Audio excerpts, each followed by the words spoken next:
Oke, assalamualaikum warahmatullahi wabarakatuh. Selamat pagi anak-anak. Selamat datang di SMA Batik 2 Surakarta. Perkenalkan, saya adalah Wulandari yang akan mengajar kalian mata pelajaran PPKN selama 1 tahun di kelas 10 di SMA Batik 2 Surakarta. Nah, harapan kami ketika kalian masuk di SMA Batik 2 Surakarta, kalian bisa menjadi siswa yang berprestasi sesuai dengan jadwal di SMA Batik 2 Surakarta, yaitu sekolah prestasi. Nah, selama 1 tahun nanti kalian akan bertemu dengan saya dalam mata pelajaran PPKN di kelas 10 ini. Nah, di semester pertama nanti kalian akan mempelajari ada 4 bab ini. 4 bab yang harus kalian selesaikan selama 1 semester. Nah, sebelum kita masuk ke apa saja sih yang akan kita bahas di mata pelajaran PPKN di kelas 10 ini, kita perkenalan dulu.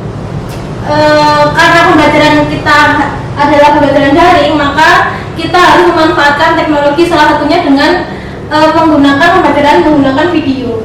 Nah, ini adalah profil saya. Nama saya Wulandari. Saya di Sukoharjo, 21 Januari tahun 97. Rumah saya di Wirogunan, Kartasura. Mungkin ada beberapa dari kalian yang dekat dengan rumah saya. Lalu ini adalah profil sekolah saya. Mungkin ada beberapa juga dari kalian yang satu alumni dengan saya. Oke, ini ya.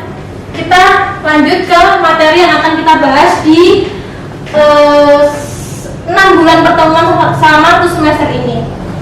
Nah, pada bab pertama nanti kita akan mempelajari mengenai nilai-nilai Pancasila dalam kerangka praktik penyelenggaraan pemerintahan negara. Jadi sesuai dengan ini ya, ideologi kita itu adalah ideologi Pancasila. Jadi seluruh penyelenggaraan pemerintahan negara itu harus berdasarkan dengan ideologi kita, yaitu Pancasila.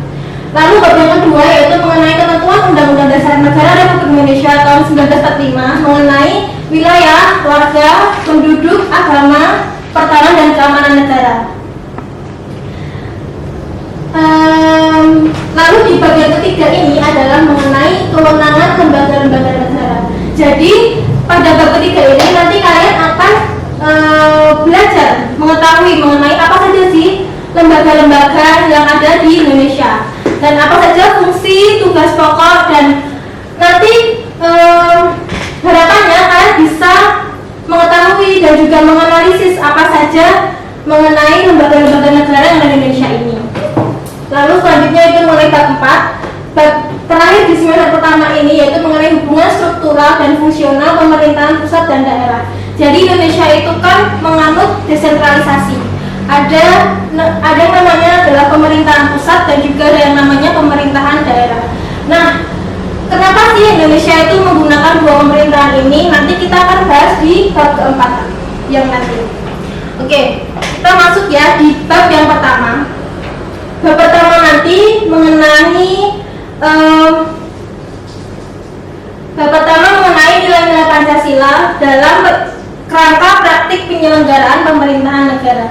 Nah, ada 3 subbab yang akan kita bahas di pertemuan bab pertama ini, yaitu mengenai sistem pembagian kekuasaan negara, lalu mengenai kedudukan dan fungsi Kementerian Negara Republik Indonesia, dan yang terakhir mengenai nilai-nilai Pancasila dalam penyelenggaraan pemerintahan negara. Nah, sebelumnya di pembelajaran saya biasanya saya itu menyuruh anak-anak untuk menyiapkan 1 buku berisi folio yang kalian jilid, di mana itu nanti isinya adalah tugas-tugas kalian. Jadi setiap bab nanti saya akan memberikan tugas, di mana tugasnya nanti adalah berkaitan dengan materi yang akan kita sampaikan. Nah, nanti kalian akan mengerjakannya di folio tersebut.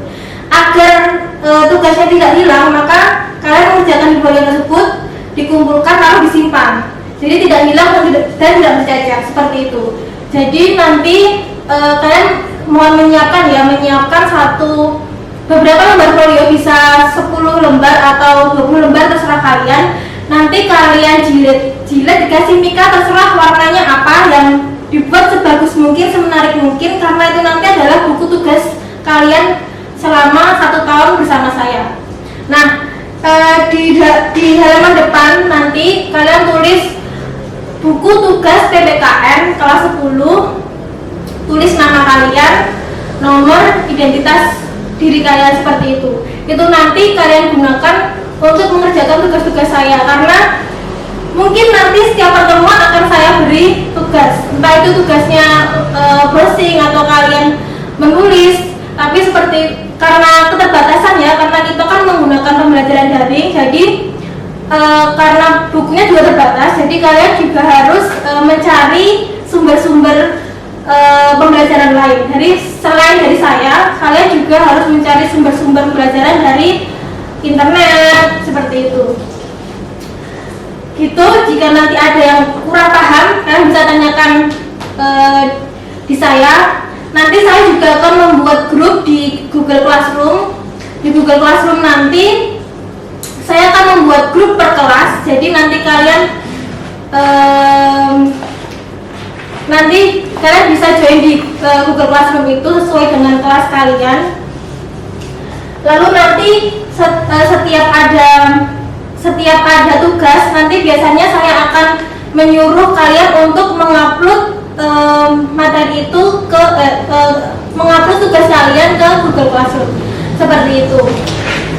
Nanti jika ada ditanyakan bisa WA saya pribadi atau bisa tanya ke wali kelas seperti itu. Nah, untuk awal di bab pertama ini ya, kita akan masuk di bab pertama, yaitu mengenai subbab yang pertama, yaitu sistem pembagian kekuasaan negara. Jadi sebelumnya kita harus tahu apa sih kekuasaan negara, mengapa negara itu perlu adanya kekuasaan. Jadi kekuasaan itu apa? Kekuasaan itu adalah kemampuan seseorang untuk mempengaruhi orang lain agar melakukan tindakan-tindakan yang diperintahkan oleh penguasa tersebut.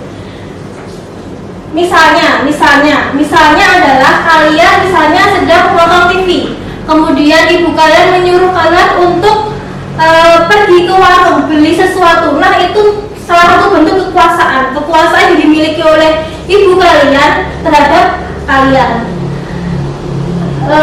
Contoh besarnya yaitu kekuasaan negara. Jadi kenapa sih negara itu harus mempunyai kekuasaan? Apakah negara itu mempunyai kekuasaan? Itu adalah pertanyaan besar. Jadi jawabannya adalah ya, negara itu mempunyai kekuasaan. Kenapa negara itu mempunyai kekuasaan? Negara itu mempunyai kekuasaan untuk mengatur seluruh rakyatnya agar mencapai keadilan, kemakmuran, serta keteraturan. Sekarang coba bayangkan jika suatu negara itu tidak mempunyai kekuasaan, lalu rakyat itu bisa bertindak semaunya sendiri. Lalu jadi seperti apa negara kita jika tidak ada kekuasaan negara, tidak ada yang mengatur rakyat? Misalnya jika negara itu tidak mempunyai kekuasaan, misalnya rakyat itu bisa bertindak sewenang-wenang, bisa bertindak mencuri, melakukan kekerasan dan lain sebagainya. Nah, untuk mengatur rakyat kita yang sangat banyak ini, maka negara itu butuh kekuasaan. Agar apa? Agar seluruh satu negara kita ini menjadi negara yang makmur, menjadi adil. Dengan begitu, maka akan berimbas pada rakyat kita, seperti itu. Oke, itu saja nanti yang akan kita bahas di pertemuan yang kedua nanti. Jadi tugas kalian nanti di rumah adalah mencari tahu, browsing mengenai apa sih pembagian kekuasaan negara Indonesia itu. Indonesia itu menggunakan pembagian kekuasaan seperti apa. Nanti kalian browsing. Jadi itu sebagai bekal untuk pertemuan kedua kita. Itu sekian dari saya. Jika ada pertanyaan kalian bisa tanyakan. Boleh tanyakan langsung, boleh tanyakan ke melalui wali kelas. Oke. Sekian dari saya. Mohon maaf apabila ada kesalahan. Terima kasih. Wassalamualaikum warahmatullahi wabarakatuh.